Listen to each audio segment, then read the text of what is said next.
Boy, that's pretty intimidating. You may be in trouble, and you know you're in trouble when there's a bowl full of water up here for the speaker. Settle in, here we go. Good afternoon, and thank you all for being here. I know it's on the eve of our last summer vacation weekend, and it really means a lot to see so many faces here tonight. I want to add my warm welcome to the faculty, staff, and students, trustees that came out today, and other guests who are gathered here as we put a spotlight on the beginning of the 2013-14 year. Vivian and I wish to express our great appreciation to the members of our community on campus and off, who have been so kind and supportive to us since our arrival in April.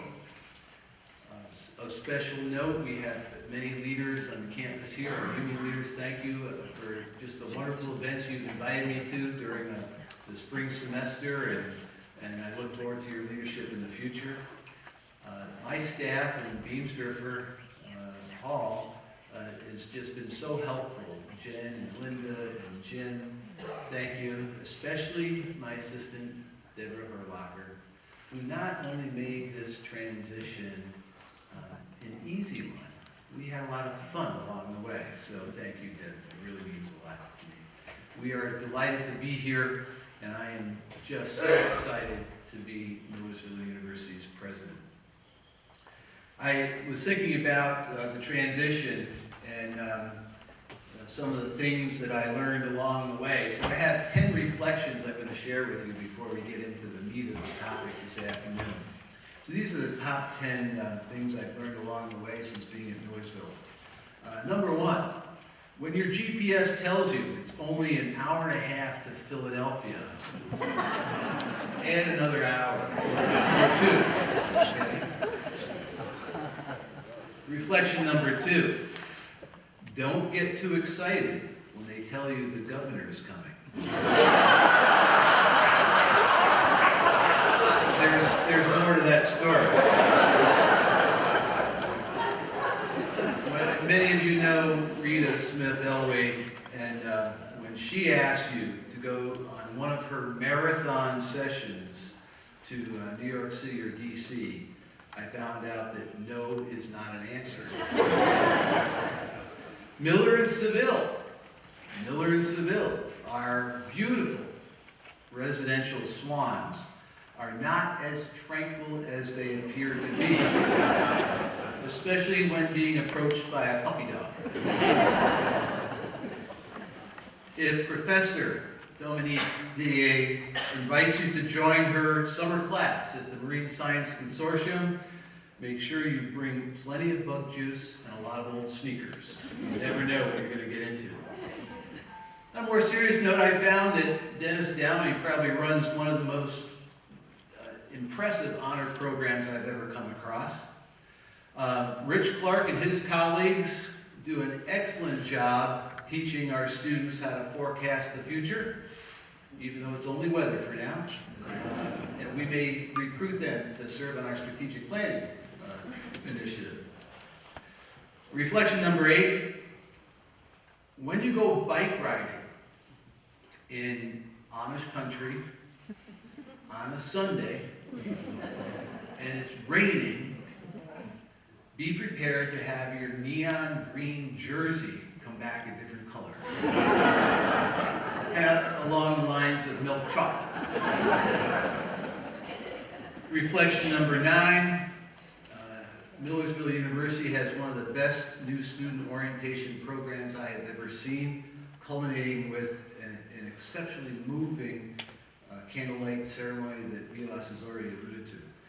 But my last reflection for the day, and probably most important of all, I continue to be overwhelmed by the passion, the enthusiasm, the dedication of our students and our faculty and our staff.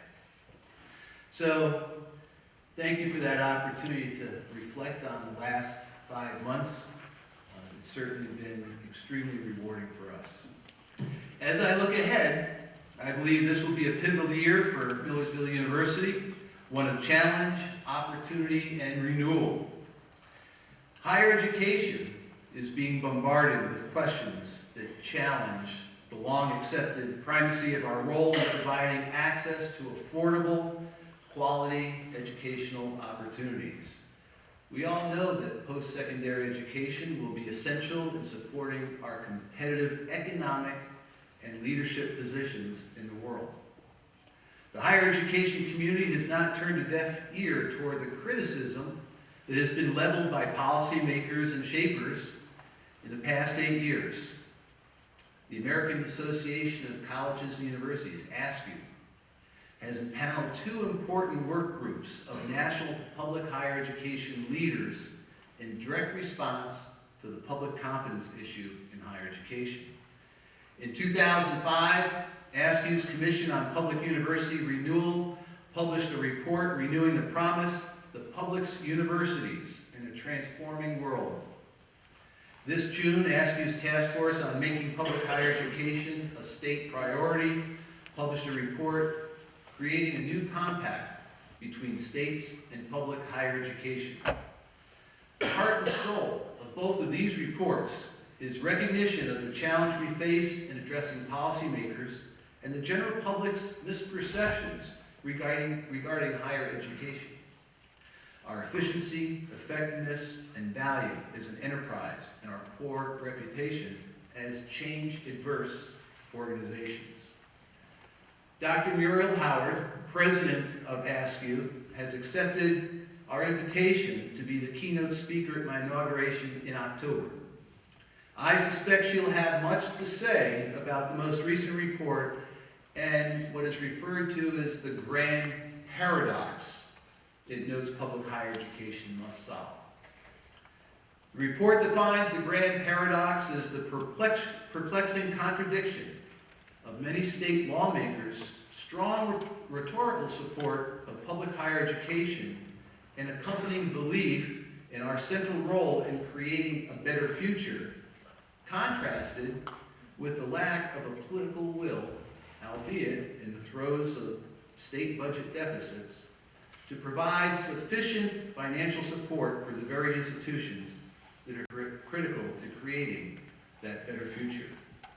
I have recently experienced the grand paradox at Millersville University with vocal support from our local elected leaders with whom I have interacted as to this university's performance and then the lack of overall state and tuition support needed to serve our students well. These, along with other issues, some of them Vilas has pointed out to us, outlined in my recent budget message to the university community, have necessitated making some very difficult decisions this summer. Many are the voices calling for change within higher education.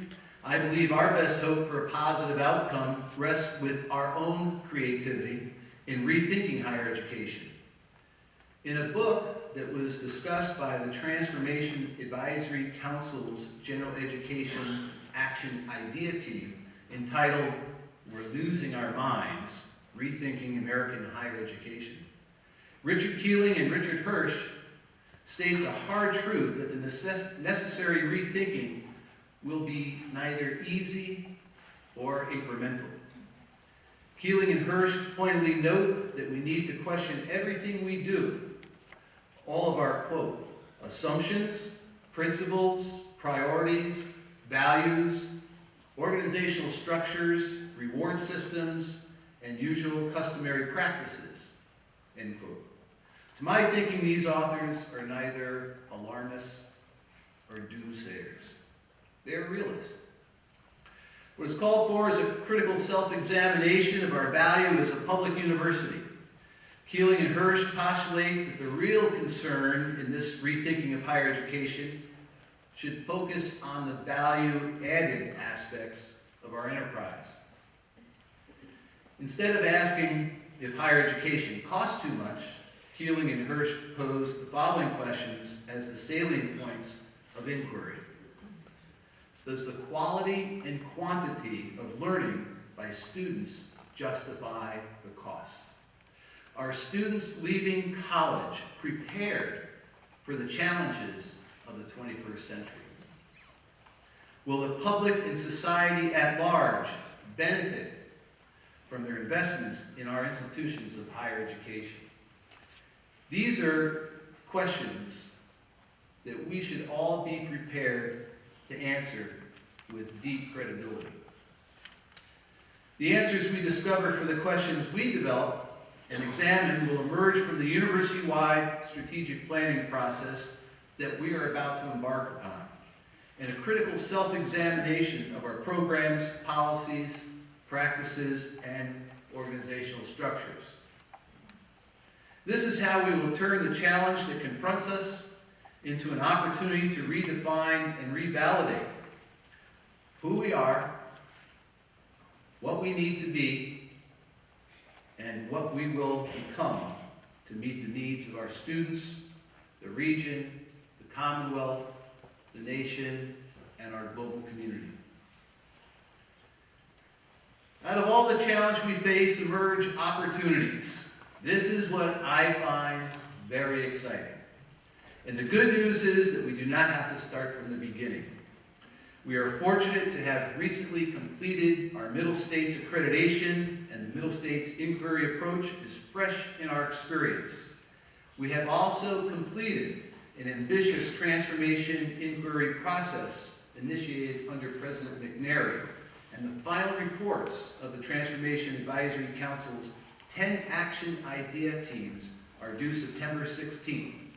The reports, along with an executive summary highlighting the outcomes of the Transformation Initiative, will be posted to our website for the university's reference, guidance, and use. I'd like to have all of the members of the Transformation Advisory Council and Action Idea team leaders that are here today to please stand and be acknowledged. Don't be bashful.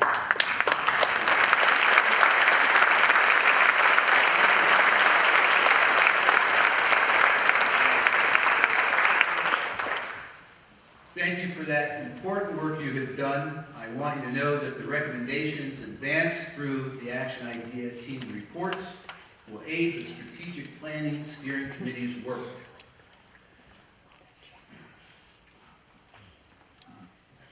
The best news is when we have completed this self-examination, the university will have produced a new strategic plan with an updated mission, a new vision, a delineation and affirmation of our core institutional values, as well as new goals and strategies to achieve these goals. This plan will serve as our roadmap for where we want to go as a nationally recognized, comprehensive public university, and how we want to get to that desired place. The plan, initially for at least the first 3 years, will be structured so the university will have the opportunity to annually review and revise goals and objectives as appropriate. So it will be flexible. It will be a dynamic plan, not a document that sits on the shelf. The plan will also be the vehicle for our continuing work to address the recommendations of the 2010 Middle States Visitation Team and our collective efforts to improve university-wide planning, assessment, and resource allocation processes. Before I delve more deeply into the details of the strategic planning process, I think it is important to speak to the principles that will guide us. First, the planning process must be framed through the perspectives of the students and the constituents we serve. As Vilas pointed out, that's what we are here for. The process will be inclusive and observe shared governance practices while ensuring that the responsibility for action plans remain within the division, unit, or department that is accountable and responsible for meeting those goals and expected outcomes.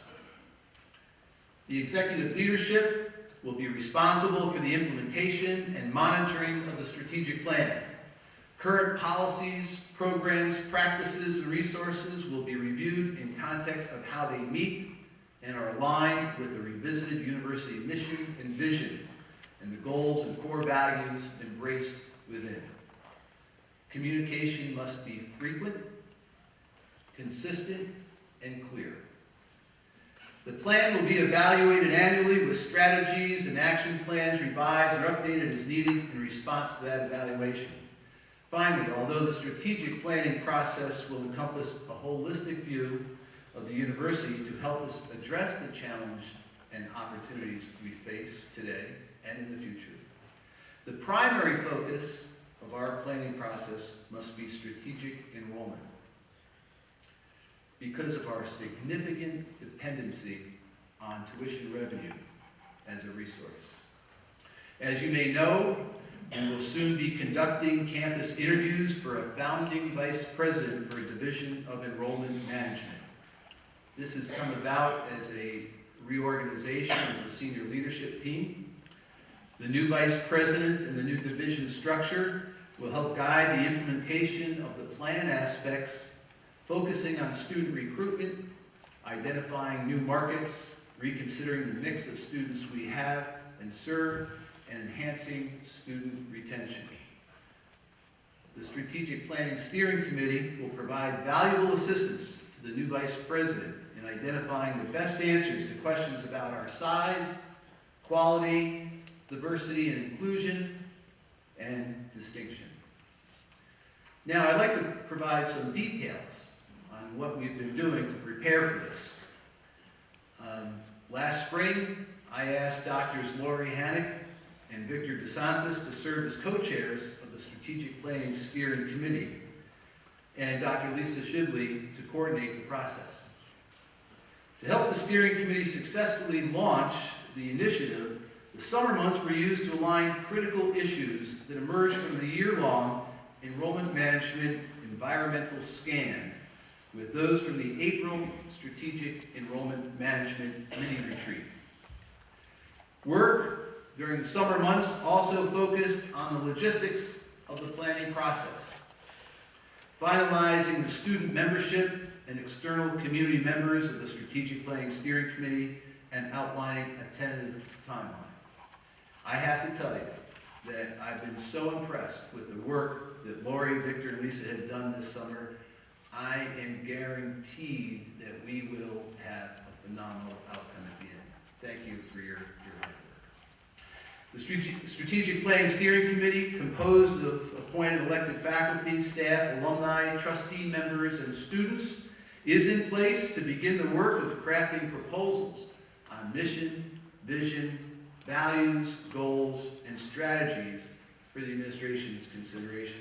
I would like to have all the members of the Strategic Planning Steering Committee here today. Please stand up and be recognized.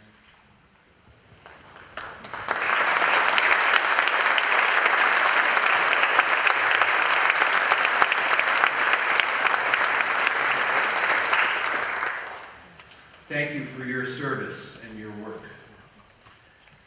We envision an ambitious timeline for the planning process. And if any of you have gotten to know me at all, you know that that's not out of character.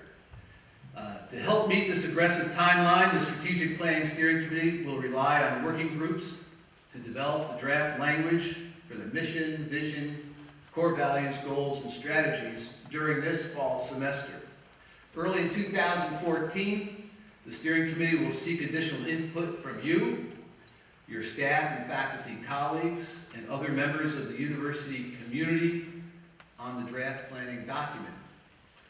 The steering committee will consider how best to harmonize and integrate this feedback and input you will provide into a revised plan that will be presented to Cabinet by the end of March 2014 and ultimately submitted to the Council of Trustees for endorsement at their June 2014 meeting. Now, there are a myriad of potential questions that the working groups and steering committee can consider. As an example, I can imagine and hope that some might include what strategies beyond the creation of an enrollment management division present the best opportunities for countering the decline in the traditional high school graduate market that has been our mainstay? How might we increase the yield within this group while maintaining or even improving the general academic profile of that entering class of students? At the same time, how do we fulfill our obligation to access for more vulnerable, less well-prepared high school graduates coming from historically underrepresented populations who will be an increasingly larger proportion of the high school graduates nationally. In what new student markets should we invest? The adult student market is the fastest growing segment in higher education. Do degree completers and post-baccalaureates that need career-oriented updates or changes, for example, present the best opportunity for growth? To what extent should we expand our enrollment of international students that provide such a rich experience for the rest of this campus? And they also provide enriched revenue. What support structures are we going to need to support that population? We are very close to the borders of 3 states. How aggressive should we be in recruiting students from out of state?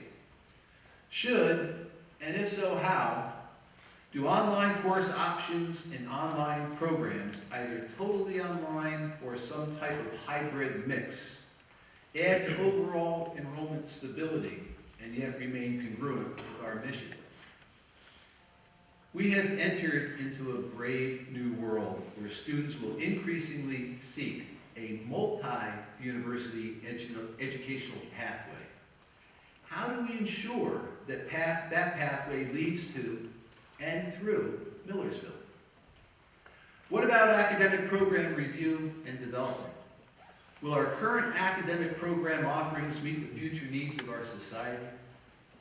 How do we assure that we remain true to the liberal arts mission of the university as we adapt to rapidly changing needs of our students, businesses, and industries? How will we support our faculty in transitioning to new pedagogies that our students are expecting in the classroom and in the laboratory, using fingertip technology? What can further distinguish Millersville University from our competitors, publics, including PASHE, privates, for-profits, online providers, and yes, even corporate in-house initiatives like the one Apple has? How can we improve our distinctness through our wonderful civic engagement initiatives that are, quite frankly, too numerous to list here? We are about to become a signatory to the President's climate commitment. Will this and other green and sustainability commitments be another marker of distinction and provide a competitive edge in addition to being an environmentally responsible institution? We have programs at Millersville that are model programs for engagement. Professor Garner, Nadine Garner, has a wonderful program that involves all 3 aspects of sustainability: environmental protection, social equity, economic vitality, and it's a model for other colleges and universities. How can we get that out there and be known for that? What untapped possibilities does the Marine Science Consortium facility that I have visited with my old sneakers and bug juice? Soon to, by the way, if you haven't heard, you've heard it first today, soon to be renamed the Chincoteague Bay Field Station. I like that name. You should see the new logo. It's really spectacular. But what about leveraging something as distinctive as that, which is rather unique? Because not only is it a marine science field station, many universities have that, but not many universities have the amount of property we have and the facilities that we have and access to the National Wildlife Refuge on Assateague Island and NASA, the Goddard Flight Center. It's just an amazing asset that we need to think about leveraging more. While we significantly exceed national retention and graduation rates for students overall, and for historically underrepresented students, we cannot be satisfied. We need to reverse the trend that we've experienced recently. What can be done to increase graduation rates among all students, and in particular, narrow the gap in graduation rates for minority students? And we have begun that effort, and so far the initial results with the pre-scholar program look extremely well. Another model program for us to share with other universities. These are only a few examples of the many critical, important questions that will engage and challenge the steering committee and the working groups. And there will be many more questions coming from you and from the participants in the strategic planning process. The pathway we will have to travel will sometimes be very difficult, and we will sometimes feel very uncomfortable out of our comfort zone along the way. But this is a necessary task that I believe will lead to renewal and a bright future for Millersville University. I cannot overstress that the expected outcome from this process will be far more than a planning document to guide strategic planning and resource allocation.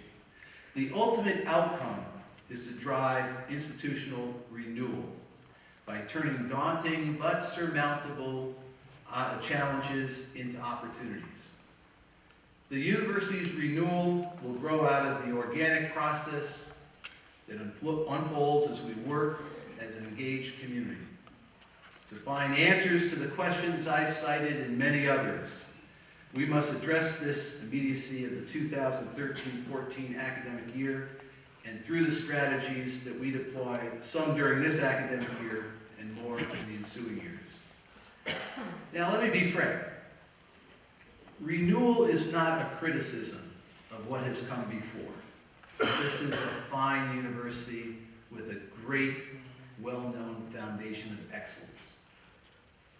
Renewal is an essential exercise that we have to embark on to assure an exciting and sustainable future.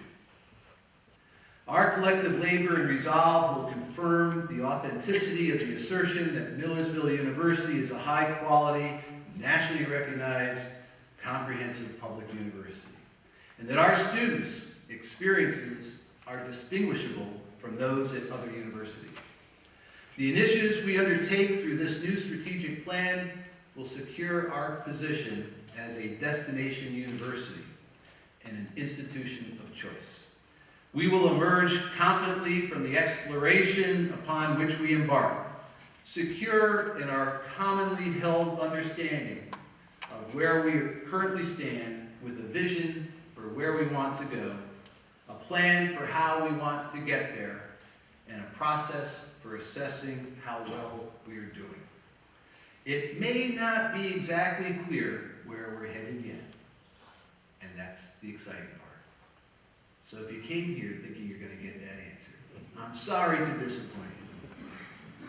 However, hold on, because I promise at the end of this process, it will be very clear, and it will energize us, inspire us to newer heights. This is our time to bravely embrace the promise of a bright future for Millersville University and the generations of students who look to us to provide the thoughtful leadership and the careful stewardship that is our privilege and obligation. I ask that you join me in this endeavor. Together we can chart a plan that builds on a tradition of excellence, that provides necessary pathways to reshape our programs, identity and presence in the Commonwealth, the nation, and yes, globally. And ultimately, that secures our future as a destination university. I truly look forward to working alongside you as we chart our new course. Thank you for your attention.